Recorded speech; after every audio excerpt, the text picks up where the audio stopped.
Hola, soy Cristina Mitre, periodista y autora del blog de Beauty Mail. Bienvenidos a mi podcast, donde todas las semanas charlaré con los mejores expertos de la cosmética, la nutrición, el fitness y el bienestar, para que te sientas bien y te veas mejor.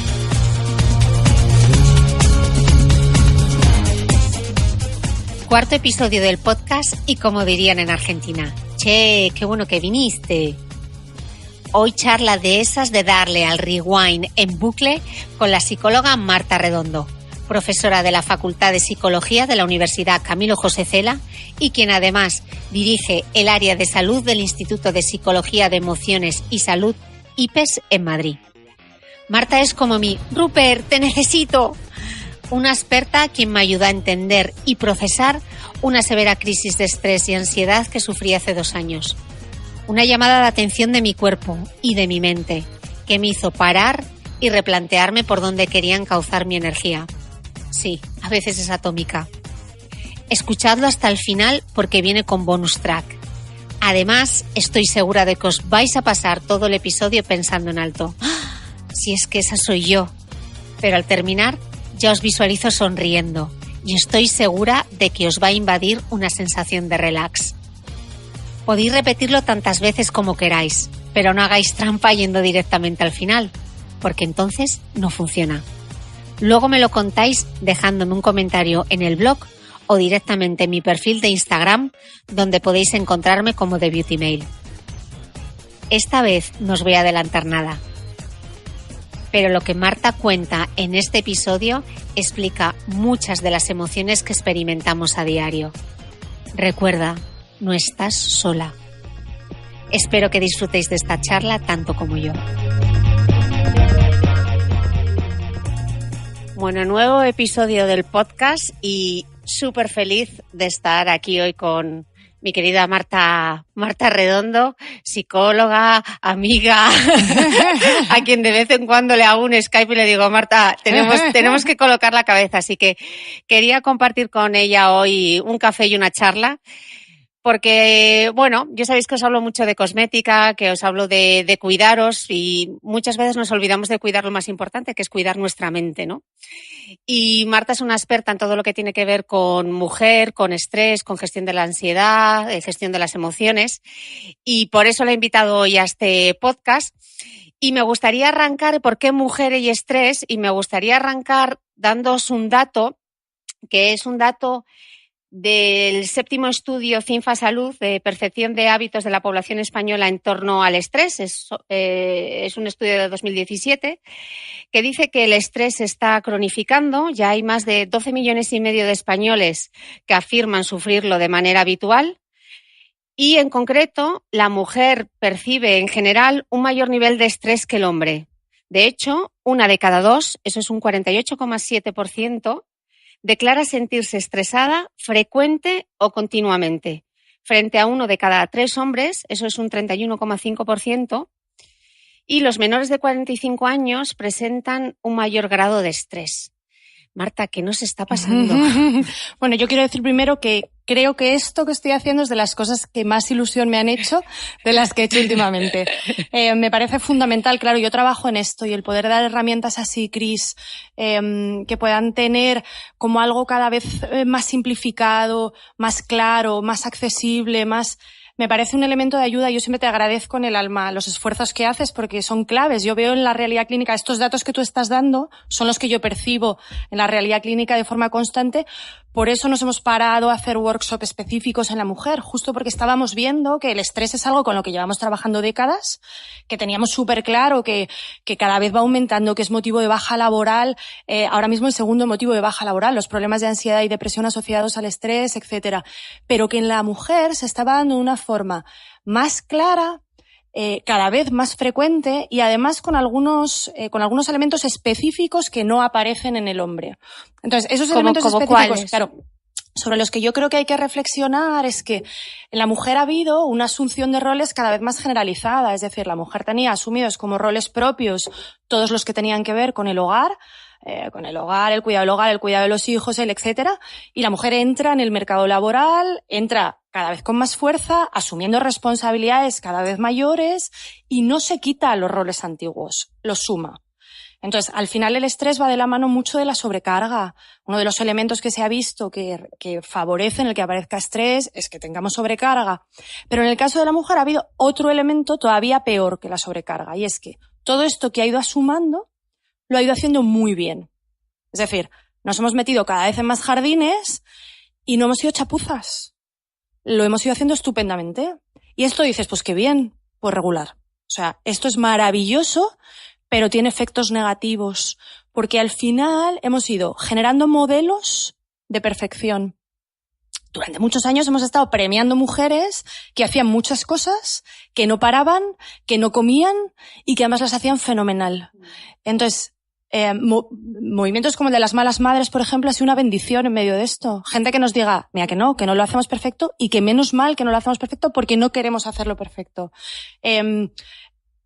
Testimonios como el tuyo. Esto no está bien y quiero cambiarlo, no me gusta vivir así. No hay que ir derrapando, como tú dices a veces, como un pollo sin cabeza, sin enterarnos de las cosas. Esto no mola, no está bien.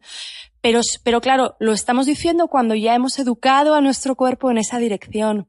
Y esto viene desde crías, es decir, al final, sin querer, nuestras madres efectivamente, también, ¿no? Sin querer, el alto rendimiento ha estado muy premiado y muchas veces sin presión, Cris. O sea, a mí en mi casa mis padres nunca me dijeron nada sobre mis notas, pero los ojillos que ponía mi padre y la sonrisa que ponía mi padre era suficiente. Para mí era muchísimo más, o sea, un elemento de mucha más presión el estar a la altura de eso y no decepcionar. Que me hubieran dicho, tienes que... No hacía falta. Entonces, al final hemos sido premiadas y ese refuerzo nos ha ido educando y nos engancha a esa necesidad de perfección, esa necesidad de no decepcionar, a esa necesidad de hacerlo todo. Y como lo íbamos haciendo muy bien... Sobre todo, una de las cosas que yo sí que querría insistir es en el tema de los roles, ¿no? Una de las diferencias quizá con las generaciones anteriores es que nuestras madres nos querían independientes. Yo siempre recuerdo que mi madre decía, tú independiente, tú tu dinero, y eso está fenomenal porque nos ha hecho independientes, pero claro, luego la realidad dentro de casa no ha cambiado. Entonces hemos ido asumiendo ese rol de responsabilidad fuera del hogar, pero al mismo tiempo también asumiendo todo lo que había dentro, porque la conciliación ya sabemos que las estadísticas prueban. Es ciencia ficción todavía. Además, la realidad es que es verdad que cada vez tienes más familias en las que él hace equipo, pero todavía es equipo logístico. Es decir, tú dime lo que tengo que hacer, que yo voy y lo hago. Pero la sobrecarga mental, es decir, ¿dónde está el bañador? ¿Quién tiene cumpleaños? ¿Quién tiene no sé qué? Que al final eso desgasta muchísimo más que coger el coche y llevar a alguien. Es nuestra, todavía es nuestra. Pero fíjate, una cosa con respecto a los roles, que me parece súper interesante y que empiezan a apuntar los estudios. Y que en el fondo es una buena noticia, porque nosotros no queremos quitarnos roles. O sea, a lo mejor, la idea es un poco que podamos seguir creciendo y haciendo las cosas que nos apetece y seguir haciendo muchas cosas. Entonces, lo que van mostrando algunos estudios es que lo que nos estresa más o un elemento que permitiría amortiguar ese estrés es cuidar mucho la satisfacción en cada uno de esos roles. Y eso va muy de la mano de la autoexigencia. Entonces, eso es una buena noticia, porque no quiere decir que tengamos que dejar de tener hijos o que quitarnos cosas de trabajo o no estar en muchos sitios o no crecer laboralmente. No. La idea es que lo que tenemos que hacer es trabajar toda esta lista enorme de obligaciones que tenemos en la cabeza, ¿no? El tengo que, los deberías. O sea, al final, fruto de esa educación, fruto de esa historia nuestra en la que nos han reforzado tanto el éxito, etcétera, y de los modelos que hemos tenido entre nosotras, ¿no? Al final, lo que hemos ido premiando entre nosotras también, etcétera, pues nos hemos llenado una lista de deberías que están ahí, ¿no? Que no nos damos cuenta muchas veces, pero que nos están hablando explícitamente. Si te parece, voy a contar como 2, 3 deberías que identificamos nosotros en consulta que solemos tener y que sería como uno de los primeros tips o trucos a estar pendientes para cambiar, ¿no? O sea, si yo ya me doy cuenta de que no quiero vivir así, que el estrés me está atropellando. Bueno, porque el estrés, antes de entrar, un poquito de estrés, o sea, el estrés es una respuesta natural, el estrés es bueno. Efectivamente, y buena. Al final el estrés es algo me está diciendo, oye, Cris, no llegas a eso que tienes que hacer, dispárate un poco. Y cuando tú te disparas, se dispara fisiológicamente tu cuerpo y eso te da también recursos cognitivos. Atiendes mejor, te concentras mejor, con lo cual eres más operativa. Entonces, un cierto grado de estrés es maravilloso. El problema es que eso sea duradero, mantenido, frecuente, ¿no? Porque ahí es cuando empezamos a desgastar al cuerpo y a desgastar a los procesos cognitivos. Entonces empiezan a aparecer problemas de salud física, empiezan a aparecer síntomas, empieza a aparecer insomnio, empieza a aparecer problemas cognitivos, problemas de concentración. Ahí es cuando hay que estar atento, ¿no? Sí, y aquí hay un punto que a mí me gustaría hacer, sobre todo porque como yo lo he sufrido y lo he contado muchas veces en mi blog, esto no quiere decir esa sensación de estrés que tú tengas ansiedad. O sea, tú puedes vivirlo con la mayor de las satisfacciones, con alegría, incluso con ilusión, como era mi caso. Yo no lo veía como una carga estar, incluso llegaba a disfrutarlo, pero físicamente... Claro. Y mentalmente. Claro. El problema es que el estrés a veces va de la mano de una percepción negativa de lo que estás haciendo porque ya te ves saturado, pero otras veces estás efectivamente ilusionado con lo que estás haciendo. Te apetece, te gusta lo que estás haciendo, por lo menos en un inicio. Pero el problema es que como tenemos estos deberías detrás, que en los que nos vamos a parar ahora, pues sin querer... lo que hacemos, lo hacemos con una sobrecarga de más.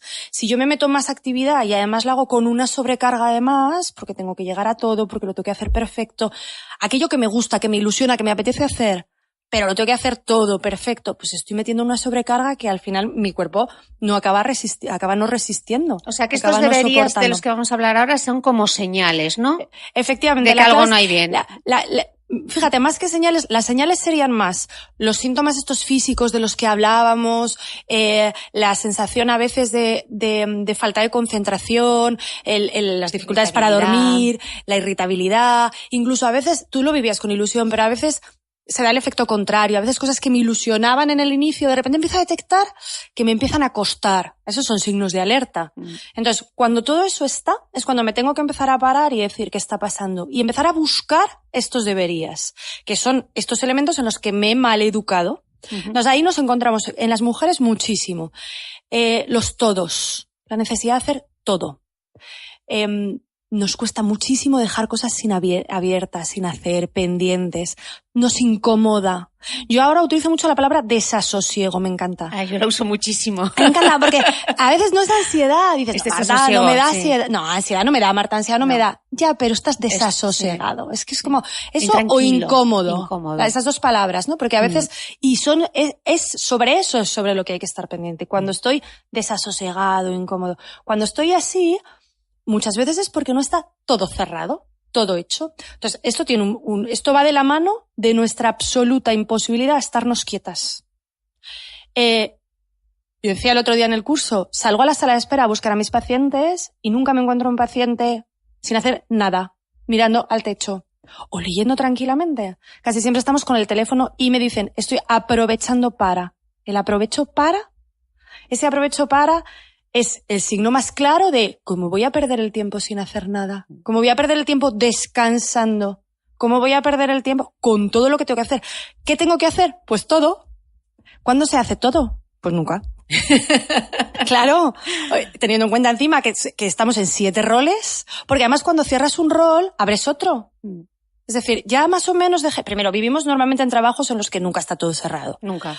Pero da igual, porque si no te abres otra área. O sea, yo tengo pacientes haciendo la lista de la maleta del fin de semana. Me hago, porque, o sea, igual de curro no me voy a poner. Pero bueno, pero hago algo. Hay que rellenar, sí, hay que justificarse. O sea, hago algo ¿no? que me parezca útil, porque no me parece útil descansar. Tú hablas muchas veces de eso, de la utilidad de dedicarnos tiempo, del descanso. O sea, porque para que nuestro cuerpo pueda rendir, para que nuestro tanque de activación se llene, solo hay una clave, y es descansar. Solo el descanso va haciendo que eso se llene y que realmente seamos operativos, porque eso que hacemos en esos espacios de relleno muchas veces no solo no nos deja descansar, sino que ya nos sirve porque nuestros procesos cognitivos no están bien, no estamos siendo eficaces, pero qué tranquilitos estamos porque estamos haciendo algo. Claro. Entonces, con la sensación de que estás haciendo, entonces estás más tranquila. Entonces, esa necesidad de estar haciendo continuamente, ¿no? Ese todo cerrado, que va de la mano muchas veces de, pues, oblígate a dejarte espacios sin hacer. Y cuando estás en esos espacios de no hacer, tu cuerpo está incómodo, inquieto, desasosegado. Pero eso es solo al principio. ¿A que sí? ¿Tú lo sabes? Totalmente. Eso es solo al principio. Pero yo tengo que decir que eso solo lo he conseguido, Marta. Me tengo que quitar los móviles. Claro. Me tengo que quitar los móviles, me tengo que quitar el ordenador, me tengo que quitar el iPad, porque si no, soy incapaz de hacerlo. Claro. Eso, en psicología, eso lo llamamos control estimular. Esto es como cuando una persona, como cuando trabajamos en adicciones, como cuando un heroinómano está al principio desenganchándose de algo, pues una de las cosas que sugerimos es que no vaya a los sitios donde consumía, que se ayude con el entorno. Con el entorno. Pues esto es lo mismo. Al final, el teléfono, el iPad, etcétera, bueno, son elementos estupendos para millones de cosas que nos han permitido millones de cosas, pero que los usamos muchas veces para tener sensación de que todo está atado, de que todo está controlado. Antes nos íbamos de trabajar a las 7 o las 8, igual te ibas con 3 marrones abiertos. Y te ibas desasosegado. Pero, ¿cuánto te duraba ese desasosiego? 30 segundos, porque sabías que hasta la mañana siguiente, a las 8 de la mañana, no podías hacer nada. Y así estábamos educados. Ahora, te vas con ese desasosiego y has aprendido a utilizar el teléfono o el iPad para creer que alivias ese desasosiego o para aliviarlo a corto plazo. Con lo cual, uno de los elementos más importantes para saber si la conducta que estamos haciendo para irnos reeducando es la adecuada o no, es preguntarnos, ¿estoy aliviando ansiedad? O sea, ¿realmente esto que estoy haciendo? Porque tampoco tenemos que decir, no se puede contestar un mail de trabajo a las 10 de la noche. ¿Por qué? A lo mejor hay en un momento en el que yo decido, porque tengo motivos concretos, específicos y claros, que eso quiero hacerlo. Pero es que el problema es que la mayor parte de las veces el motivo es que me quedo mucho más tranquila porque eso se queda cerrado. O otro de los elementos que van muy en nuestra educación, uno es el todo y otro es la necesidad de estar a la altura de lo que el otro espera. Hemos sido tan reforzadas, a veces solo con esa mirada y esa sonrisa, pero hemos sido tan reforzadas que sin querer, pues estamos muy necesitadas de estar a la altura de lo que los otros esperan. Sí, y ahora yo creo que además se multiplica por 1000 con redes sociales como Instagram, claro, ¿no? Con el premio del like. Totalmente. Bueno, ahora estamos viendo, por ejemplo, en población adolescente, el impacto que tiene el que reciban likes o no para su sensación, para su percepción de autoestima, ¿no? Para eso es brutal. Poner tanto el poder en algo externo nos está haciendo inseguros o les está haciendo inseguros, les está haciendo tambalear la autoestima, ¿no? Es brutal. Y eso en los adultos se da también, no tan acentuado porque tenemos la personalidad más conformada, pero se está dando. Entonces, al final, esa necesidad de la aprobación externa muchas veces está detrás de nuestra conducta.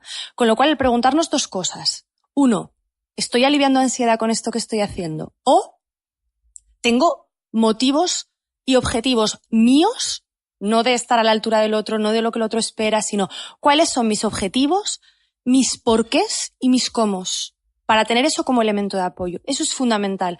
Si solo estoy aliviando ansiedad, en la contestación de ese mail, en el dar respuesta a eso, si solamente lo estoy haciendo para aliviar ansiedad, entonces me estoy equivocando. Entonces ahí es donde tengo que pararme, decirme, no, estoy reeducando a mi cuerpo, no quiero ir por aquí.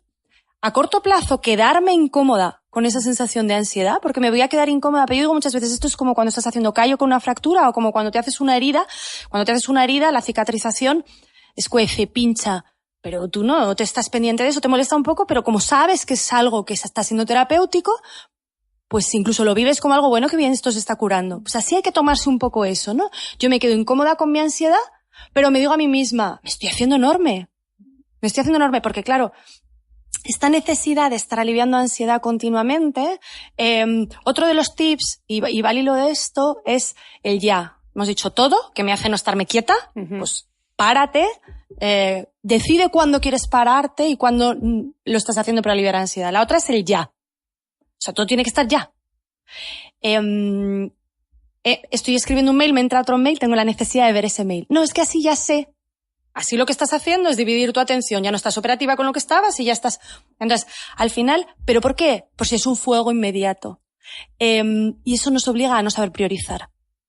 Sí, luego es otra que lo hablamos muchas veces, ¿no? Esta constante que nos hace tanto daño. No es que las mujeres somos multitarea. Claro, no. No somos fotocopiadoras. Claro, efectivamente. O sea, yo abogo por la monotarea. Totalmente. Centrarte. Totalmente. No es verdad. No es verdad. Es uno de los grandes mitos, eso, y que los hombres no tienen atención dividida. Bueno, para lo que quieren, igual que nosotros. O sea, no hay estudios, eso es mentira. Y lo de la multitarea no es verdad.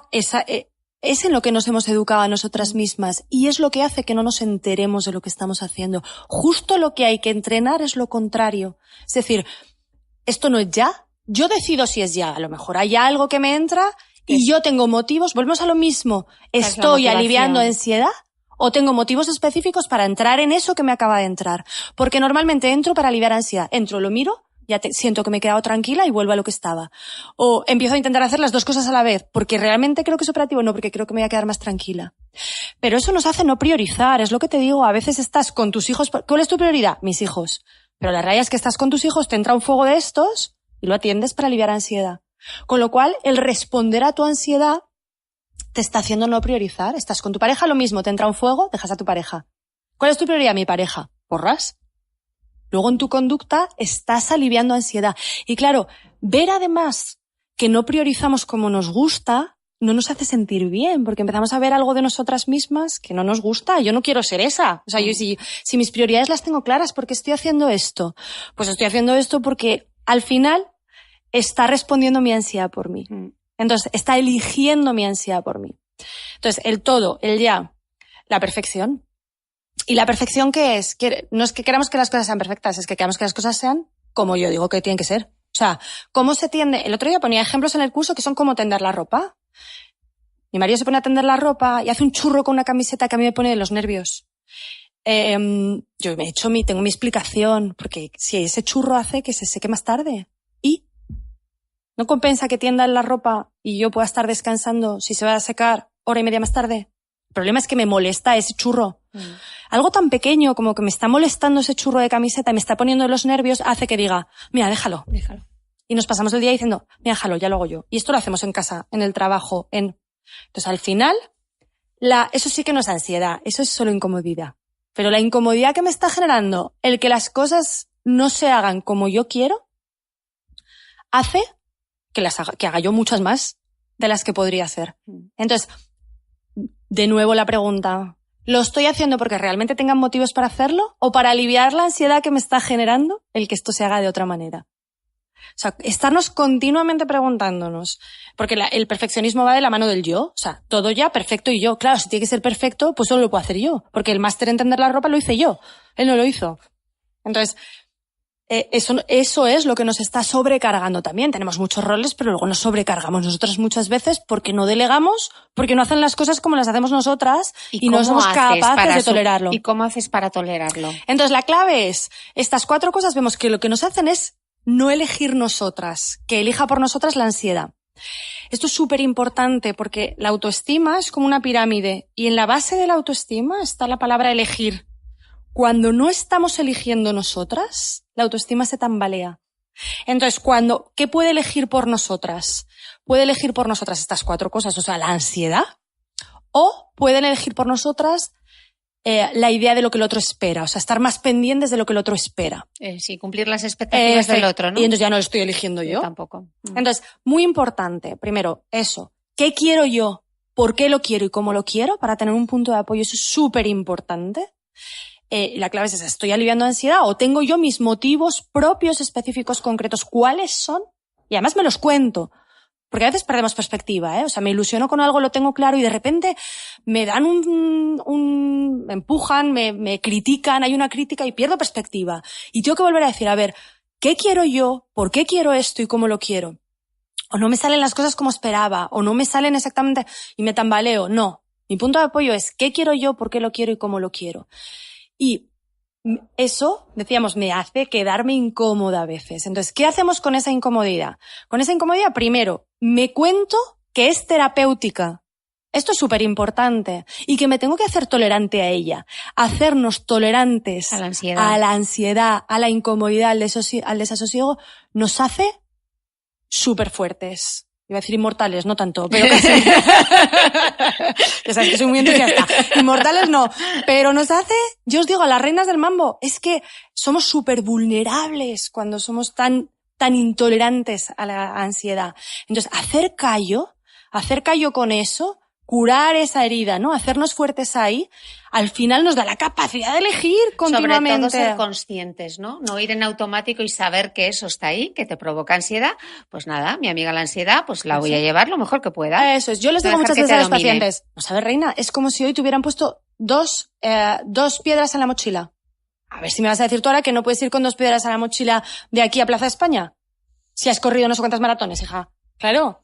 O si has parido, o si no vas a o si tienes la regla todos los meses y no vas a poder ir con 2 piedras de aquí a Plaza España, venga ya. Es que es eso al final. Entonces, la clave es que el problema es que cuando empieza a aparecer, rápidamente me voy a aliviarla y no me entero. Entonces, no. Vamos a estar pendientes de ese desasosiego y vamos a hacer ejercicios incluso que me lleven al desasosiego. Yo les decía el otro día, proponte 2, 3 cosas de las que sabes que te desasosiegan. Pues esto es un entrenamiento. Y exponle a tu cuerpo a ese desasosiego para irle haciendo fuerte. No vamos a cambiar todo. Vamos poco a poco. Uh-huh. Pero es importante que tengamos claro que estamos reeducando al cuerpo. Y esto es un camino largo. Uh-huh. Entonces, cuando yo le expongo a mi cuerpo a algo que no es perfecto, que no es como yo quiero, que no se está haciendo ya, que no es... y le incomodo, esa incomodidad aprendo a tolerarla, pero no es de un día para otro. O sea, esto es una maratón, esto requiere entrenamiento muy importante. Pero la clave es lo que tú decías, que seamos conscientes de que eso va a ser así, pero que nos demos las autoinstrucciones son súper importantes, el autodiálogo es clave. Entonces, si yo me estoy diciendo esto me incomoda, vete, y voy como un pollo sin cabeza. Si yo me estoy diciendo, estas son mis 2 piedras en la mochila de hoy, esto es terapéutico para mí, y entonces un trozo de mi atención sin querer va a estar en esa molestia, ¿no? Yo pongo el ejemplo muchas veces de la avioneta de la playa, estoy en la playa, pasa la avioneta esa que yo estaba súper relajada y de repente, ¿no? Y me está incomodando. Pero yo soy capaz de mirarla y decirle, qué incómoda eres, hija mía, o sea, qué coñacete, ¿no? Al final eso... Pero puedo redirigir la atención a aquello con lo que estoy. Entonces, no intento que te vayas, no intento decir, vete, ansiedad, vete, no. Te miro, te digo, eres incómoda, 2 piedritas en la mochila ahora este rato. Pero es terapéutico y redirijo a la atención a aquello con lo que estoy. El redirigir la atención a aquello con lo que estoy, cuando estoy haciendo cosas de alto contenido atencional es muy fácil, porque vuelvo a aquello con lo que estaba, ¿no? Que se me vuelve a ir la pinza a la ansiedad, vuelvo a hacer el mismo ejercicio. Pero sobre todo dándome la instrucción de que el tolerar eso me está haciendo fuerte. Y el no hacer la conducta que me pide el cuerpo para aliviar ansiedad, que es cerrar ese mail, que es hacer eso inmediato, que es tender yo la ropa y colocar esa camiseta aburruñada, el no hacer eso me está haciendo fuerte. Claro, a corto plazo ya va teniendo algún efecto, porque además de sentir esa incomodidad, que ese es el efecto negativo, como efecto positivo voy viendo que elijo yo, que me quito cargas, o sea, que también voy viendo cosas buenas, al ir haciendo esto. Me voy sintiendo mejor porque voy viendo que elijo yo las cosas, que no elige la ansiedad por mí, me voy sintiendo un poco más fuerte. Entonces, pero tengo que saber que la parte negativa es que me siento más incómoda a veces, ¿vale? Luego hay técnicas de desactivación fisiológica para esa incomodidad, que la respiración abdominal, técnicas de gestión de nuestra activación del cuerpo, etcétera, que nos van a ayudar también. Pues estoy incómoda, hago esto, me quito un poco, ¿no? A lo mejor nos permite de las 10 piedras tirar una, ¿no? Pues eso es un elemento de ayuda también. Pero sobre todo la idea de que esa incomodidad que estoy sintiendo está siendo terapéutica. Sí, yo creo que esto es importante porque nadie debería vivir así, porque te resta calidad de vida. Claro. Al final el problema es que nos hemos ido acostumbrando. O sea, y como además premiábamos esos modelos, pues encima tú no podías decir, es que estaba mal visto. Que tú dijeras, paré a mediodía, me fui a una terraza al sol tranquilamente. Eres una vaga. Efectivamente, sí. Es que estaba mal visto, eso no lo podíamos decir. Y ahora el mensaje que se está lanzando es el contrario. Y ahí tenemos que insistir. O sea, el mensaje es que eso no mola ya. Es que no mola vivir así, es que no es lo que queremos ser, se puede vivir de otra manera, siendo más eficaces. Porque cuando tú te das esa hora para tomarte la Coca-Cola del sol y disfrutar, cuando tú vuelves, has llenado el tanque de activación. Y cuando tú te sientas a currar ahí, tu atención, tu memoria, están mejor. Con lo cual, no eres menos eficaz. Cuando tú vas quitando autoexigencia, vas quitándote esos deberías, y vas entrenando esto que decíamos de la atención, ¿no? Al final el poder dejar la avioneta ahí como algo molesto, pero poder estar donde estoy. O sea, si estoy en una conversación contigo, estar donde estoy. Si estoy hablando con mis hijos, estar con mis hijos. Si estoy... Eso nos va dando satisfacción dentro de los roles que hacemos, ¿no? Decíamos al principio, al final el problema no es tanto que tengamos muchos roles, sino que la autoexigencia no nos deja disfrutarlos a veces. Pues si somos capaces de hacer todo esto, podemos hacer muchas cosas, podemos seguir haciéndolas bien, pero vamos a estar mucho más contentas, nos vamos a enterar más de ellas y por tanto las vamos a disfrutar, claro, porque al final, a veces incluso antes tú decías, hacía cosas muy ilusionada, y las hacías muy ilusionada, pero en medio del camino te dejabas de enterar de lo que estabas haciendo. Entonces, algo que te ilusionaba mogollón, luego a veces ni te enterabas de que lo habías hecho, no lo disfrutabas. Entonces, al final esto es... Sí, porque estabas sacando una cosa, a mí me pasaba mucho, estaba sacando una cosa que era increíble, pero no estaba en ese momento porque estaba pensando, bueno, y cuando termine esto me voy a poner con lo siguiente porque lo que tengo que hacer está... O sea, que tampoco vivías, aunque lo vivieses desde la ilusión, tampoco no lo disfrutabas porque no te enterabas. Porque no te enterabas. Entonces, el ser capaz de gestionarnos así, para eso es súper importante también, aparte de trabajar estos tips, irnos ayudando en paralelo con el reentrenamiento de la atención. Es verdad que se ha puesto muy de moda el mindfulness, etcétera, y a veces tú lo decías, ¿no? Le decimos a la persona, empieza un entrenamiento en mindfulness. Y eso o vas súper guiado por alguien y has trabajado muy bien todo esto antes o te pilla muy grande, normalmente, ¿no? A mí me pasó. Y yo en mi segundo libro, Correr es vivir a tope de power, que lo escribí justo después de tener la crisis de ansiedad, o sea, me pilló la crisis de ansiedad y de estrés y el agotamiento neuronal en mitad de la escritura, terminaba el libro diciendo que abrazaba el mindfulness con la intención de poner freno a ese estrés. Y no lo conseguí porque tenía la atención tan sumamente dispersa que intentar hacer ese esfuerzo, esos 10 minutos de estar concentrada, para mí me provocaba desasosiego porque no lo lograba. Y claro, yo no lo podía hacer porque no era el momento de trabajarla así. Claro, hay que empezar primero por estas cosas que estamos viendo. Es decir, es más interesante que la persona empiece a tomar conciencia de esto, a darse cuenta de estos todos, jazz, de estos perfectos, y a ver cómo, y a entrar por pequeñas cosas. A lo mejor eso, por esa camiseta, por pequeñas cosas en las que expones a tu cuerpo a la incomodidad y le vas haciendo tolerante a la incomodidad. Pero eso hay que ir poco a poco. Pretender estar 10 minutos sentado cuando no eres tolerante a la incomodidad, prácticamente imposible. Y encima 10 minutos sentado en una tarea no atencional. Es que no sabes, no puedes, es imposible. Entonces, empezar primero por estos ejercicios de exponer a mi cuerpo a este todo, a este ya, a este, y irme dando la instrucción de que esto es terapéutico. Y luego, lo que sí que puedo ir haciendo para entrenar la atención es coger una o dos tareas de las que hacemos todos los días, de las que llamamos de baja atención. Por ejemplo, la ducha de la mañana. Por ejemplo, el desayuno. Muchas veces desayunamos solos y desayunamos en automático, ¿no? Y es una tarea de baja atención porque no requiere nuestra atención el desayuno, igual que la ducha. O muchas veces el coche, vamos a trabajar y muchas veces tiene un tiempo ya tenemos un trayecto en ese rato y ya conducimos en automático y no sabemos el camino, es decir, la atención ahí, el gasto atencional de esa tarea es cero. Pues usa una, no las tres, una de esas tareas para empezar a darte cuenta cómo, cuando tú te metes en la ducha, tu cabeza está en todo lo que tienes que hacer en el día. Yo te voy a proponer que, os insisto mucho con este tema, desmaquillaros por la noche, limpina y fresquina. Perfecto. Claro, ese momento. Las texturas, los olores. Perfecto. Dedicarte ese ratito a ti, sentir tu piel. Claro. Son 5 minutos. Eso es. Hemos hablado muchas veces de lo relacionado que está el autocuidado con la calidad muchas veces, con la calidad de vida, por supuesto, y con el entrenamiento en atención, por tanto, en emoción, en autoestima. Es que va muy de la mano muchas veces. Entonces, el aprovechar para coger esos momentos en los que ahí además se dan dos cosas, Cris.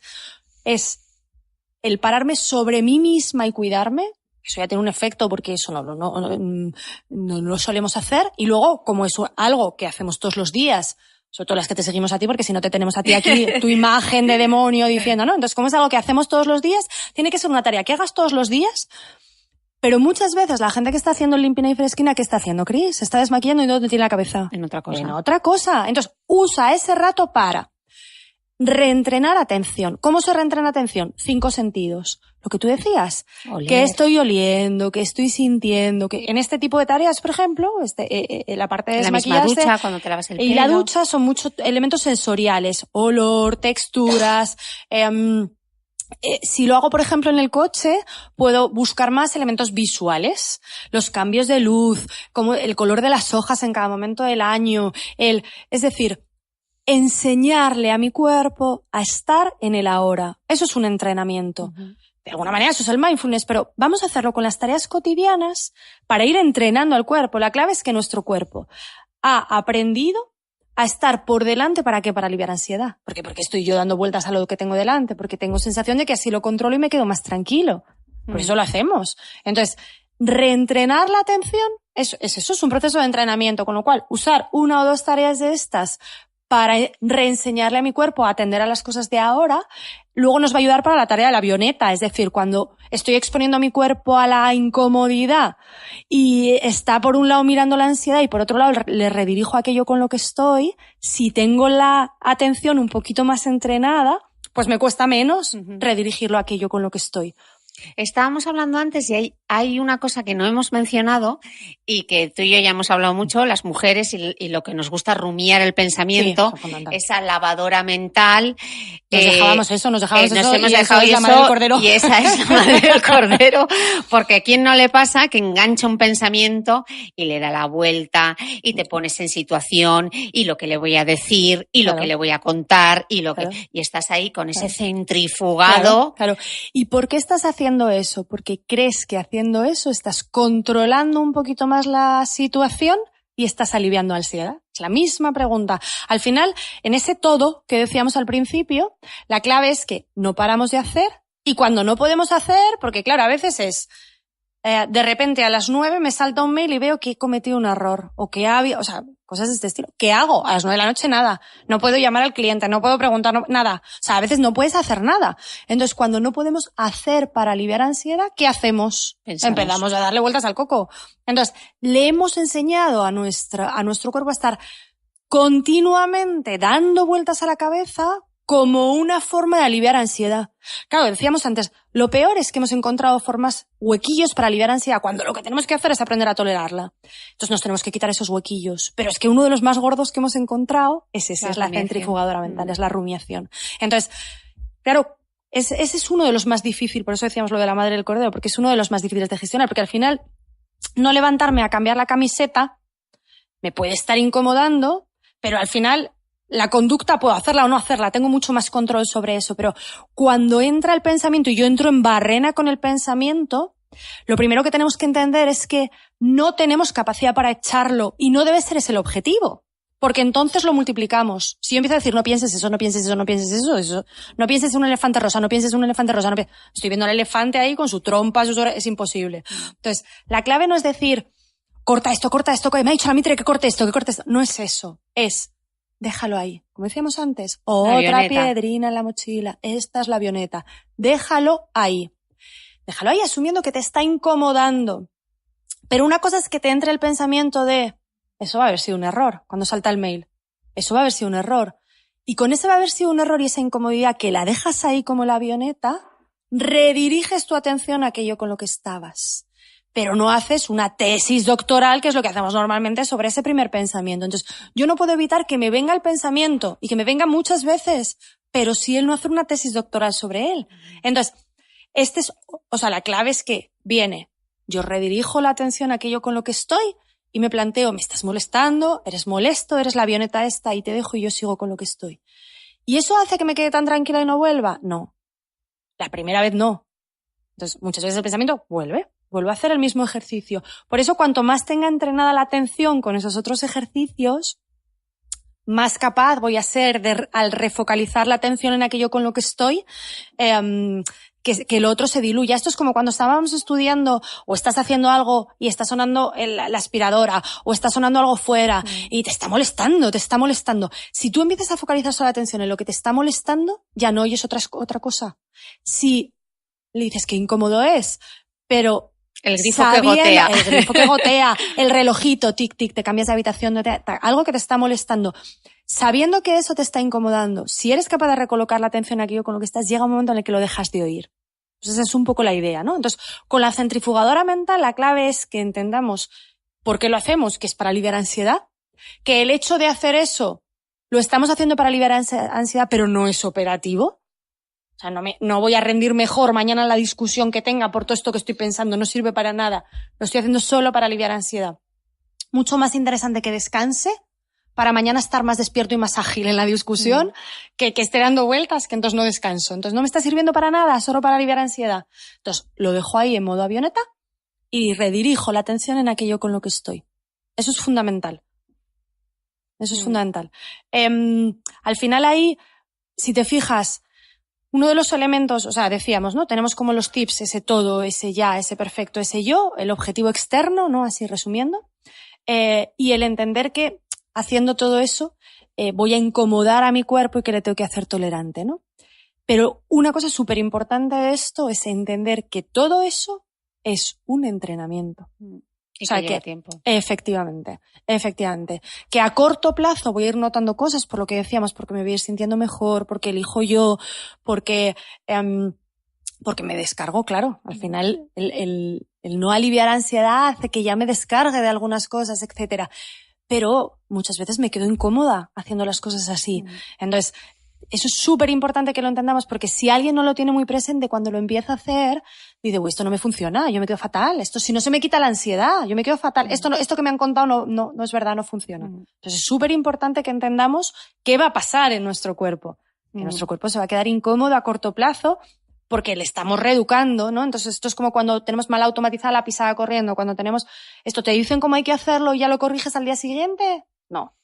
Te dicen cómo hay que hacerlo y entonces tú cada vez que sales a correr estás pendiente de eso y si lo haces muchísimas veces acabas automatizando la forma buena de hacer las cosas, ¿no? Sí, yo y además con esta conversación sobre todo quiero insistir en que la gente no tenga miedo a verbalizarlo, ¿no? Pues que muchas veces nos da mucha vergüenza, porque yo recuerdo, ¿no? Cuando tuve la crisis de ansiedad me sentí súper culpable. Claro. Porque tenía la sensación de que había fallado, no sé a quién, claro.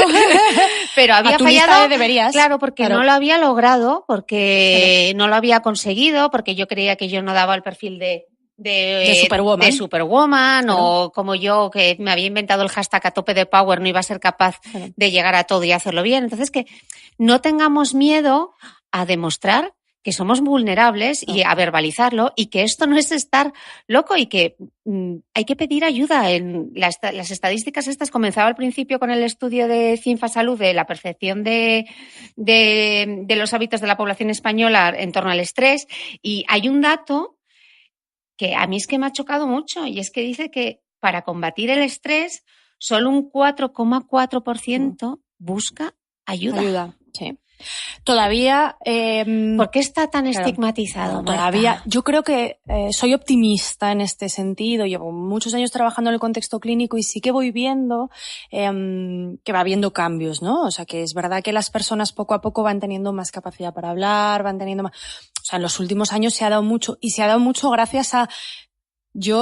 Me falta bailarte cada vez que tú hablas de lo que te ha pasado a ti, lo normalizas, lo cuentas, porque al final que personas que tienen impacto en otras sean capaces de dar esos testimonios, yo muchas veces te digo, no sé si tomas conciencia del peso que tiene. Supongo que sí, pero yo aún así te lo digo porque es fundamental, ¿no?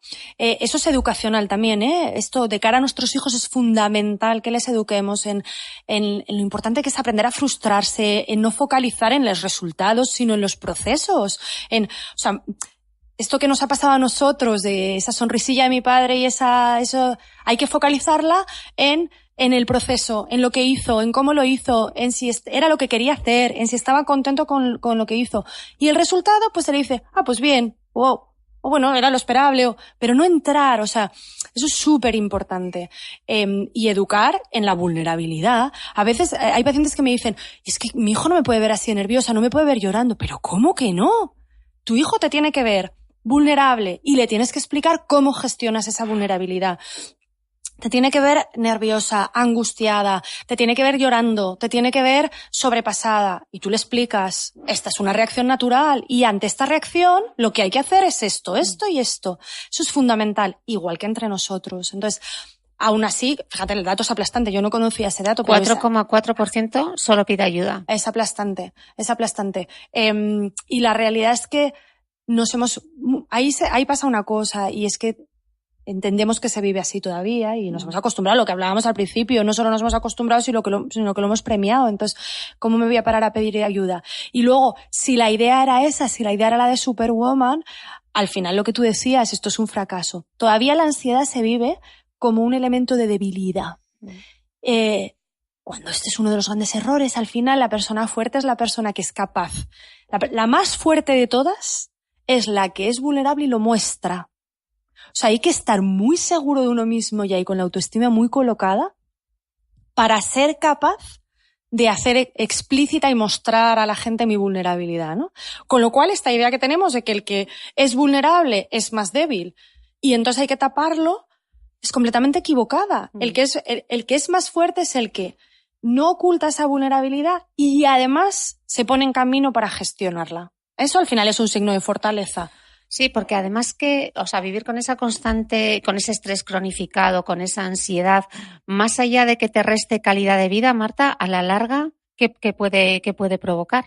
Bueno, claro, el proceso de estrés cuando se va alargando en el tiempo tiene efectos físicos y efectos psicológicos. Desde el punto de vista físico, en los primeros momentos, esos momentos que decíamos buenos, etcétera, no tiene por qué pasar factura. Salvo que sea muy frecuente. Si continuamente estamos disparando a nuestro cuerpo, etcétera, y tenemos otros factores de riesgo, ¿vale? Esto es súper importante. O sea, del estrés no te mueres, ¿eh? En salud no podemos hablar de causa-efecto. Es como si compraras muchas papeletas, ¿no? Pero el estrés es una papeleta muy importante. Entonces, cuando se va alargando en el tiempo, entran en juego ya aspectos físicos. En una primera fase, sobre todo, es menos potente porque sobre todo lo que hay es un disparo del sistema nervioso simpático, que es que al final se tensan los músculos, el corazón late más rápido, etcétera, y eso, bueno, no es malo, salvo que haya otros factores de riesgo y no pasaría nada.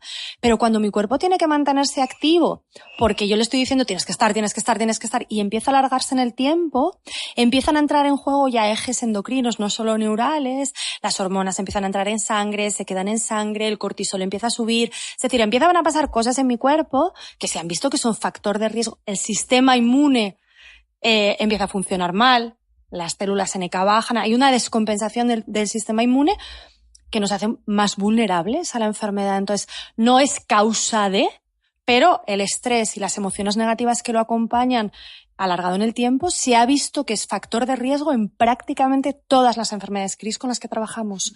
En cardio, en dolor crónico, en oncología, en enfermedades respiratorias. Prácticamente todas las enfermedades que tocamos, cuando nos ponemos a investigar, vemos que el estrés funciona como un factor de riesgo más. Ojo, como un factor de riesgo más, que aquí luego a veces salen titulares, ¿no? El estrés, le mató el estrés. No, por favor, quiero decir, es un factor de riesgo más, pero bueno, es un factor de riesgo, con lo cual tenemos que tener claro que estamos comprando papeletas hacia eso. Y luego, si ya tenemos alguna de esas enfermedades, lo que supone el estrés es un peor curso de la enfermedad. O sea, es un factor de riesgo para que aparezca y supone un peor curso de la propia enfermedad.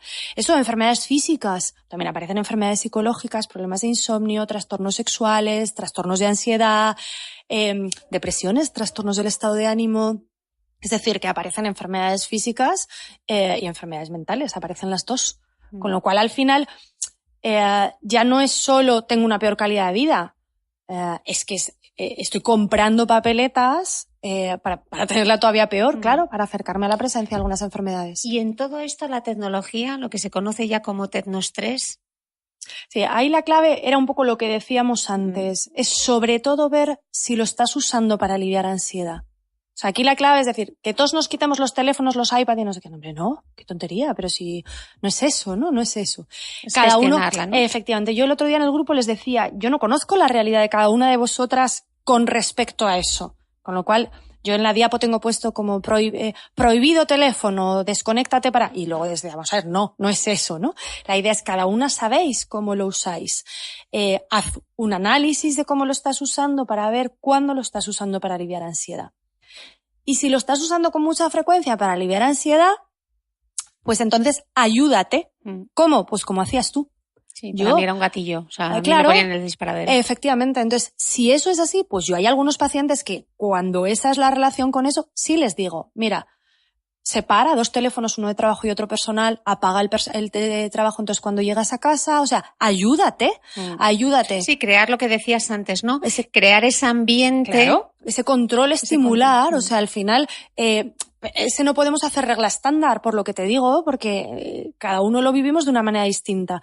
En general, aunque cada uno lo vivamos de una manera distinta, la idea de sepárate del teléfono cuando estés haciendo otras cosas, esa yo creo que es buena para todos. O sea, al final, porque al final nos acostumbramos a estar por la noche viendo una serie que nos encanta. No, si estoy viendo Instagram a la vez, ya, pero sí, porque si estás viendo Instagram no estás viendo la serie, no te estás enterando ya en ninguna de las dos cosas. Entonces, esa idea, aunque no lo estés utilizando ahí para aliviar ansiedad, de alguna manera le estás maleducando a tu cuerpo en la multitarea, en la doble atención, y no estás disfrutando ninguna de las dos cosas porque no te estás enterando bien. Entonces, la idea un poco de cuando estoy en una cosa, estoy en una, y suelto el teléfono, es importante. Y cuando veamos que soltar el teléfono nos incomoda mucho, es que estamos mal con eso. Entonces hay que soltarlo más y hacer callo. Porque quiere decir que estamos demasiado enganchados a eso. Entonces, acostumbrarnos y si hay algo importante, pues si yo no te digo que lo apagues, pero lo dejas a la entrada de tu casa, separado de ti, lejos, encendido, porque si hay algo importante sonará. Si no nos llama ya nadie. Solo cuando hay cosas importantes. Entonces la realidad es que tú alejas tu teléfono y no suena, hasta el día siguiente nunca suena. Entonces, pero al no tenerlo cerca, es capaz de estar en las tareas con las que estás. Entonces, no hay, en el iPad hay mucha gente que ve series, no es malo, o sea, no nos lo tenemos que quitar, sino nos ha dado cosas maravillosas. La clave es gestionarlo, aprender a gestionarlo, educarnos a nosotros mismos. Y ahí no autoengañarnos, es que nos contamos unas pelis, igual que yo me cuento la peli de que mi marido tiende mal, y que entonces, porque claro, como somos muy listas, si es que en el fondo encima, como somos muy listas, nos damos un argumento perfecto para justificar lo que estamos haciendo. Entonces no te busques huecos a ti misma. Ten claro si estás aliviando ansiedad y ayúdate. Porque si vamos a buscarnos huecos, lo encontramos siempre, ¿eh? O sea, siempre encontramos la justificación de por qué estamos haciendo las cosas así. Y con el teléfono y con todo, pues igual, ¿no? Entonces, si tú ahí ves que hay hueco, ayúdate a ti misma.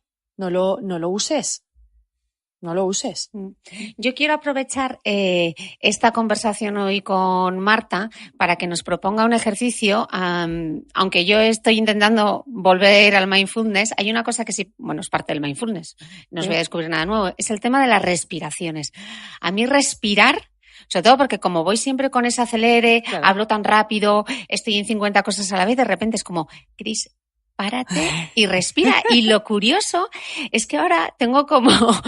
Vuelvo a mi infancia. Cuando yo estaba en quinto de GB, perdón, que me voy a poner abuela cebolleta, teníamos una profesora, quien haya ido a las Ursulinas de Gijón igual se acuerda, teníamos una profesora que se llamaba Lourdes, que era una monja. Y Lourdes la monja nos hacía hacer una cosa que yo decía, pues ¿por qué nos hace hacer esto? Y era respirar en clase, nos ponía encima... Era una visionaria, Lourdes. Nos ponía encima de la mesa por grupos y nos hacía hacer respiración abdominal. Bueno, que yo decía, me dejas loca. Te lo juro, Marta. Y ahora, a mis 40, digo, joder, Lourdes era una visionaria. Claro, yo en quinta de GB decía, pero ¿por qué esta señora nos hace ponernos aquí en la mesa y encima te observaban todos tus compañeros, ver cómo elevabas el estómago, cómo cogías aire? Oye, Lourdes la visionaria. Pero bueno, brutal. Totalmente. Que nos hacía clases de respiración, yo no sé dónde lo habría aprendido. Totalmente. Lourdes. Sí, y le había parecido maravilloso a Lourdes. Le había parecido maravilloso. El mejor regalo para los niños para que estuviésemos tranquilos. Oye, pues yo hoy quiero recuperar aquella técnica de Lourdes que nos enseñó en quinto de GB. Entonces, bueno, igual estáis escuchando este podcast en el metro, en el yendo de camino al trabajo, mientras estáis haciendo la cena, no sé en qué momento os pillamos, así que os voy a dejar un minutito para que busquéis el hueco o luego más tarde volvéis a escuchar este podcast, porque le quiero pedir a Marta que nos dirija una respiración abdominal para que empecemos a practicarla nosotras en casa en un ratito que tengamos. O mira, os planteo, por ejemplo, que os pongáis una mascarilla. Perfecto, claro. Os tumbéis en la cama, os regaléis 5 minutitos que vamos a hacer una respiración guiada por Marta. Solo una cosa, sí. La respiración es estupendo hacerla tumbada para entrenarla, pero lo maravilloso de la respiración es que una vez que la tienes entrenada, la puedes hacer en el metro, la puedes hacer mientras vas en el coche. Pues este podcast volveréis a escucharlo porque vais a estar trabajando la atención plena, como os ha dicho Marta, con todos esos trucos y esta respiración abdominal guiada. Mira, túmbate, coloca una mano sobre el pecho y coloca una mano sobre el abdomen. La idea es que empieces a percibir que la mano del abdomen es la que más se mueve y la mano del pecho se mueve muchísimo menos. Es importante que empieces soltando el aire. Cuando soltamos el aire es cuando más se relajan nuestros músculos. Empieza soltando el aire y al soltar el aire tienes que notar que la mano del abdomen se mete hacia adentro. El abdomen es como un globo y al quitarlo el aire se mete hacia adentro. Cuando hayas soltado todo, tomas aire despacio y ves como la mano del abdomen se va inflando, inflando, inflando y haces una pausa. Haces una pausa para enlentecer un poco la respiración y vuelves a soltar el aire. Ayuda a la relajación el ir dirigiendo tu atención a los distintos músculos del cuerpo. Cuando sueltes el aire, haz un recorrido por los músculos y mira cómo se van soltando. Sueltas el aire y lo vuelves a coger. Al cogerlo se infla la mano, acuérdate, se infla la mano. Haces la pausa y lo vuelves a soltar, buscando cómo al soltar el aire se va yendo tu tensión y se va yendo la tensión que acompañaba a cada uno de los músculos junto con el aire. Repite esto 2 minutos, 3 minutos. Cuando hayas terminado, explora cada músculo de tu cuerpo y toma conciencia de que están mucho más relajados que al principio. Mucho más relajados que al principio. Cuando acabes, cuenta de 3 a 1 antes de empezar a moverte, porque posiblemente te hayas relajado bastante y es bueno que actives la circulación antes de levantarte y antes de activarte. Bueno, menudo regalo de podcast hoy con Marta. Espero que lo hayáis disfrutado muchísimo. Quiero que, Marta, nos digas dónde pueden seguirte a través de las redes sociales, tu consulta. Danos todos los datos. Bueno, nosotros trabajamos en un instituto aquí en Madrid, en el Instituto de Psicología, Emoción y Salud, IPES. La página web es... La página web es www.ipes.es y ahí tenéis nuestros datos de contacto para cualquier cosa que necesitéis, para cualquier cosa en la que podamos ayudar. Ahí estamos. Que sepáis que Marta no solo hace consulta presencial, también iba a decir, porque iba a decir Portugal, también las hace a través de Skype. Yo soy paciente a través de Skype, así que, bueno, echad un ojo a la página web, podéis seguirla en su Instagram, Marta Redondo. Así que gracias a todos por vuestra atención plena y nos vemos en breve. Gracias, Marta. Un placer, Cris, muchas gracias.